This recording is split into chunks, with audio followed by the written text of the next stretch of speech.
It happened on a Sunday, late morning sun, linen tablecloths, peach mimosas in thin crystal flutes. Someone had put on jazz, Miles Davis maybe, and the air smelled like rosemary focaccia and self-congratulation. I was mid-sentence. I don't even remember what I was saying. Something about the fruit salad being too warm. And then his hand cracked across my face. A hush, real and raw, the kind that makes champagne freeze mid-bubble.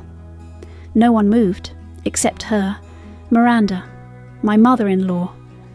She sipped from her flute, barely smudging the lipstick, and smiled, like she was watching a scene she'd written herself. I tasted copper. My earring hit the deck with a soft clink, then the sound of a van door slamming, boots on tile, a shadow at the gate, and behind him, a camera crew, professional, wired, filming. Someone near the hedge whispered, "Is that Elijah Woodson from Justice Behind Doors?" Yeah, it was, and he was looking straight at me. But this didn't start today. This started the day I stopped apologizing for being small. It's strange, isn't it? How you can live a life that looks perfectly fine from the outside and still feel like you're disappearing from the inside out. That was me. I was Nina Ford, 27, quiet, careful, the kind of woman people describe as sweet in the way they describe lukewarm tea. I taught art at a charter school, painted less than I used to, and smiled more than I meant. People thought I was gentle. Maybe I was. Or maybe I just didn't know how to scream. Marcus! He liked that about me. He was everything I thought I wanted. Sharp suit, sharper mind, the kind of man who spoke like he was auditioning for something bigger. And I fell fast. Too fast. He proposed 6 months in, and I said yes like it was a prize. Like being chosen by a man like Marcus was some kind of validation. God, I didn't see it then. I didn't see how charm can wear the same face as control, or how someone saying, "You don't need that anymore," can sound like love, and still be theft. He told me I didn't need to paint. "You have me now." And I laughed, because it sounded romantic, because I wanted to believe he meant well. And when he asked me to distance myself from my stepfather, Elijah, I told myself it made sense. Family loyalty, Marcus said. "You're a Ford now."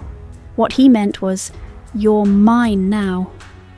Elijah, he wasn't my biological father, but he was the only man who ever made me feel seen without needing me to shrink. A former investigative journalist, stubborn, idealistic, always chasing truth, even when it was ugly. After retirement, he launched a small YouTube docu-series, Justice Behind Doors. It started as a side project, but it grew, fast. Stories people were too afraid to tell on camera, or too proud to admit were theirs. I stopped watching after I got married.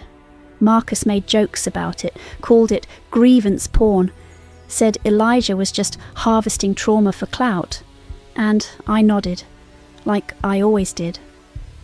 But there was this one night, after Miranda criticised the way I folded napkins at dinner, and Marcus said I was too emotional for raising an eyebrow, I opened YouTube, and there he was, Elijah, wrinkled more than I remembered, voice steadier than ever, telling the story of a woman who lived with a man who never hit her, but still broke her, piece by piece. I didn't cry, not right then, I just sat there, and something inside me blinked back awake.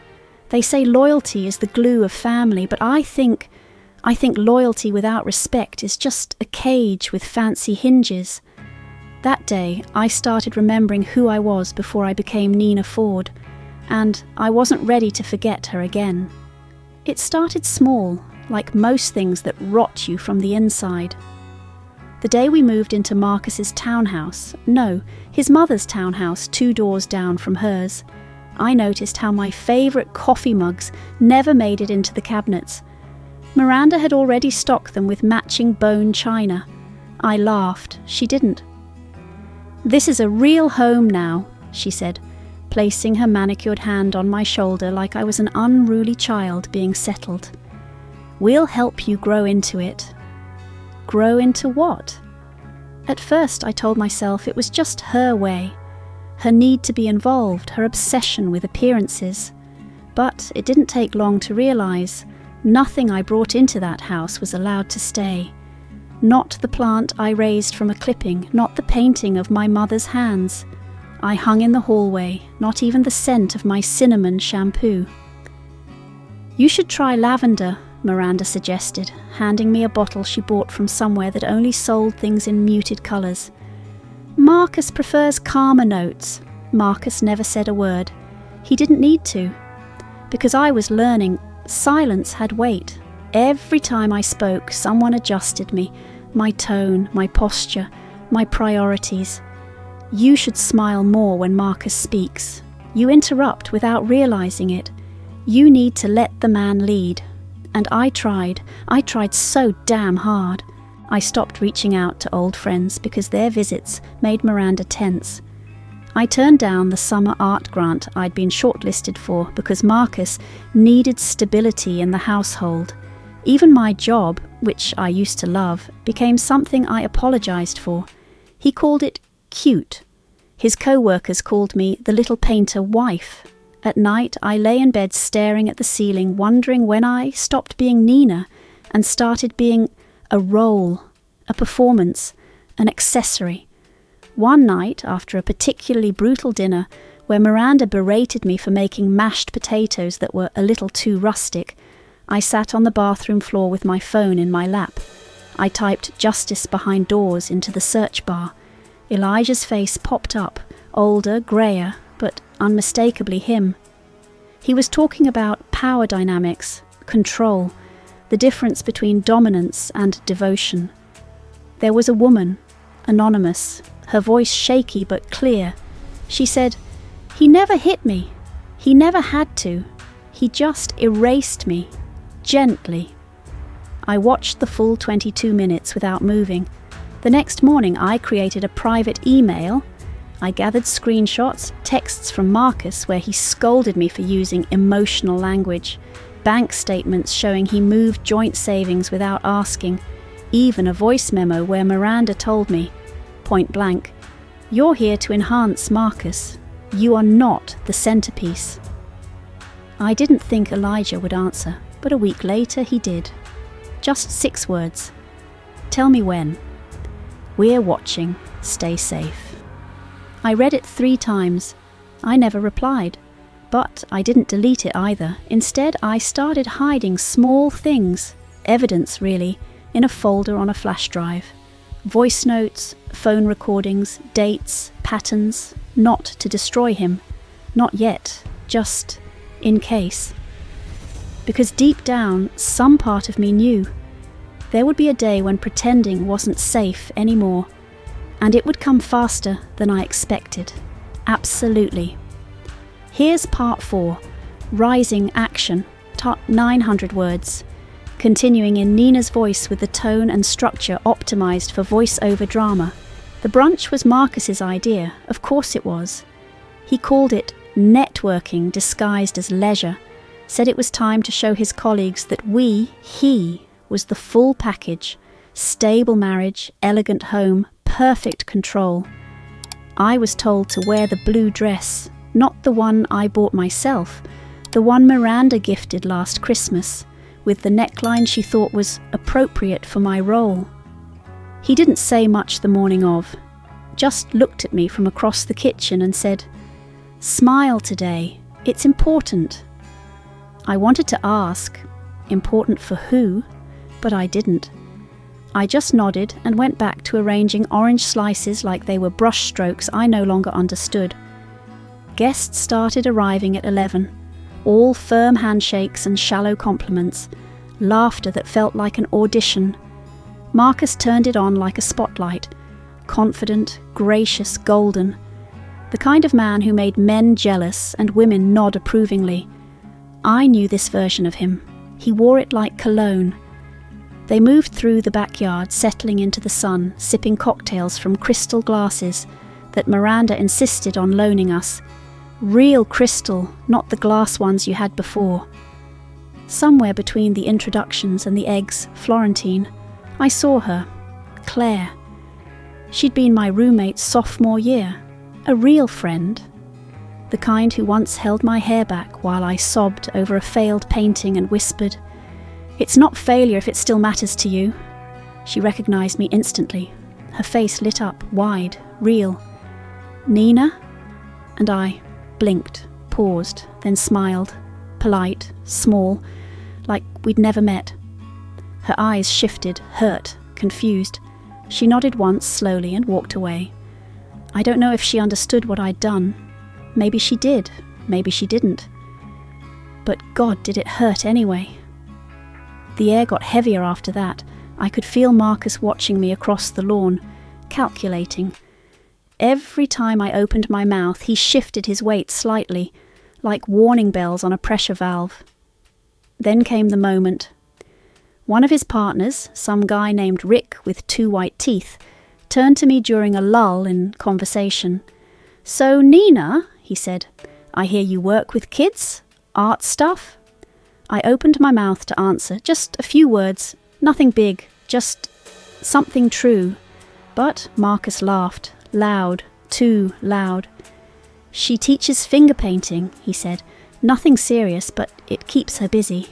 People chuckled, the kind of polite, strained laugh people do when they're not sure if it's a joke or a jab. I stared at him, at his grin, at the dismissiveness he wore like a tailored suit, and something in me cracked. Not big, not loud, just a seam, giving way. I walked to the drink station, hands shaking slightly, poured champagne into the wrong flute. The bubbles overflowed. A drip hit the white tablecloth.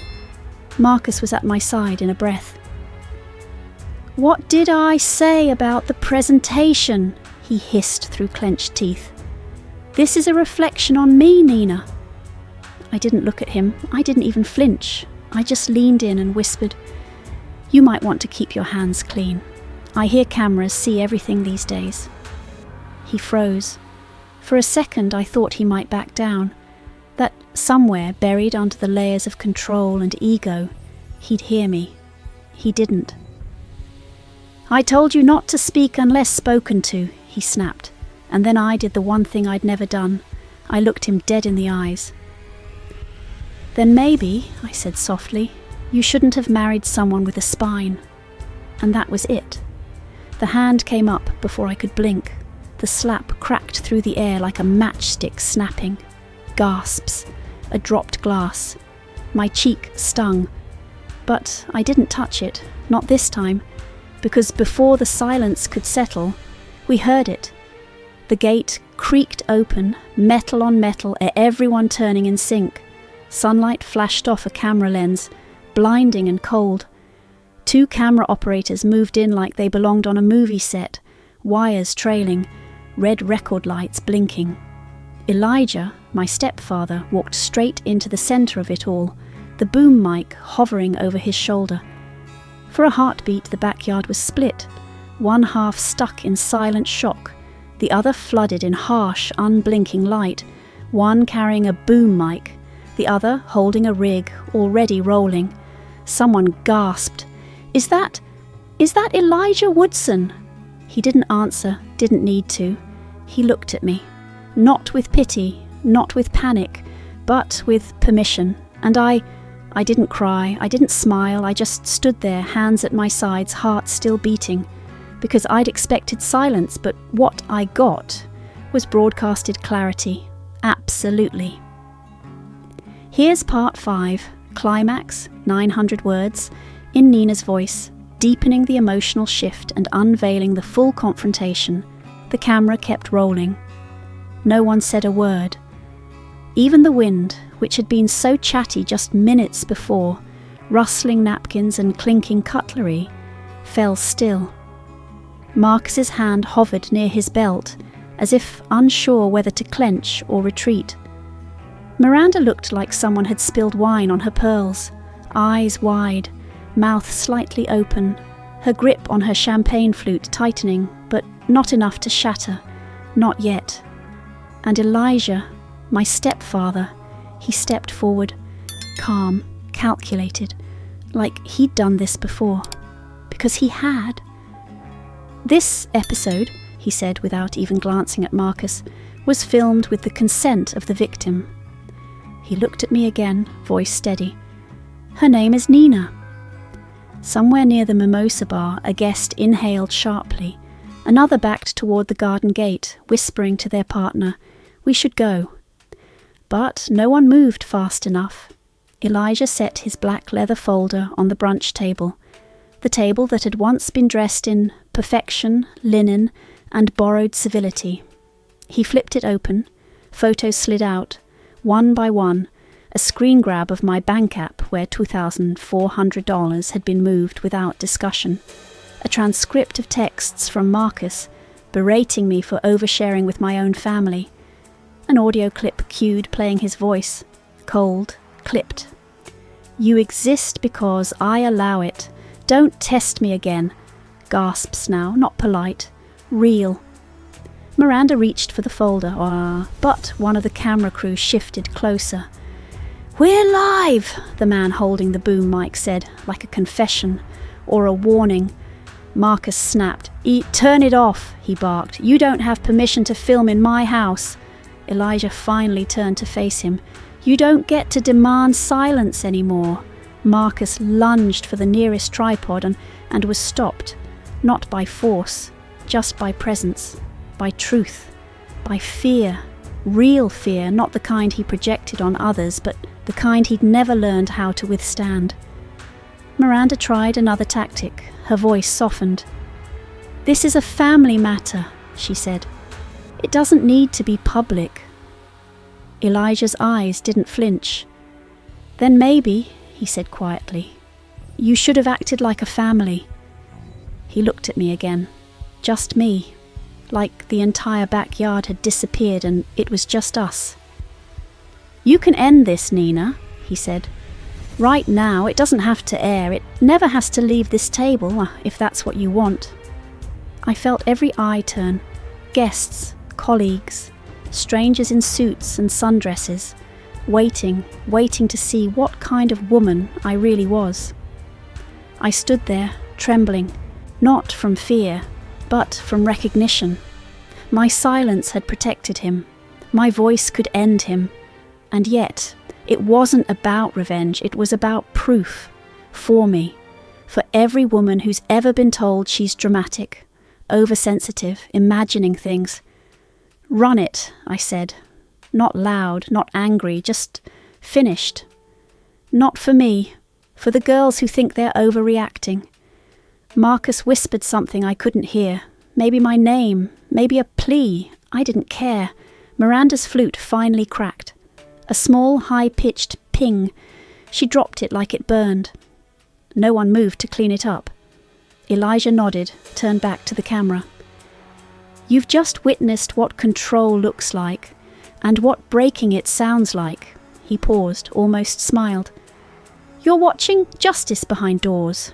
And just like that, the lens turned off, but the truth didn't. I don't remember how the guests left. Some snuck away, others avoided eye contact. One woman, I think her name was Lillian, touched my hand briefly before leaving, just once, like she was passing a flame back into my chest. Miranda tried to say something. "This will destroy him." I looked at her, but this time I didn't shrink. "You watched. You smirked. You let it happen, Miranda." She looked away. Her hands shook. I was trying to protect our family. "You protected no one," I said. "Not even yourself." Her eyes finally dropped. "I'm sorry," she whispered. For once, she sounded almost human. I gathered my things. A bag I'd packed the night before quietly, like I knew, like some part of me had always known. At the gate, Elijah was waiting.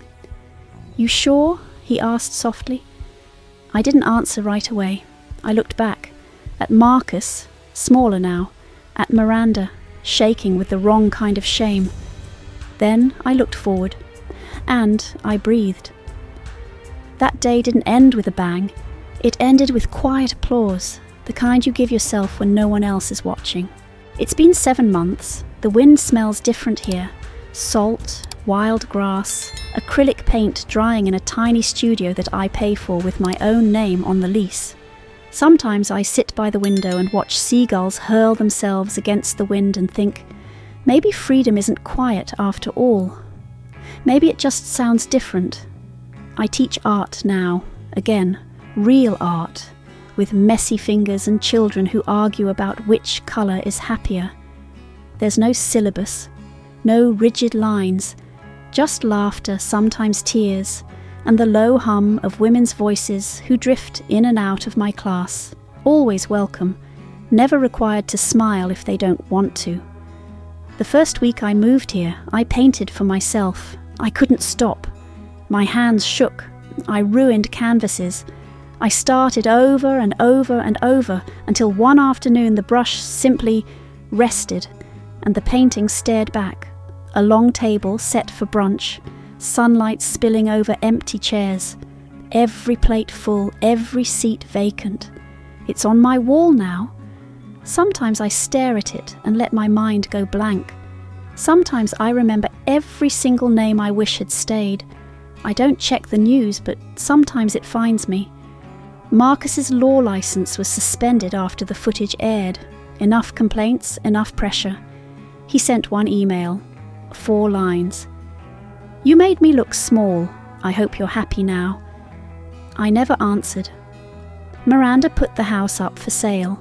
Rumour says she moved out of state far enough that no one would connect her name to ours.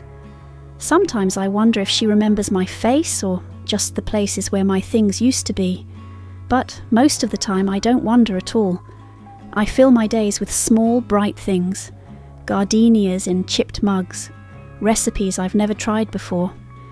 Sometimes I wear the old blue dress, not for him, but for me.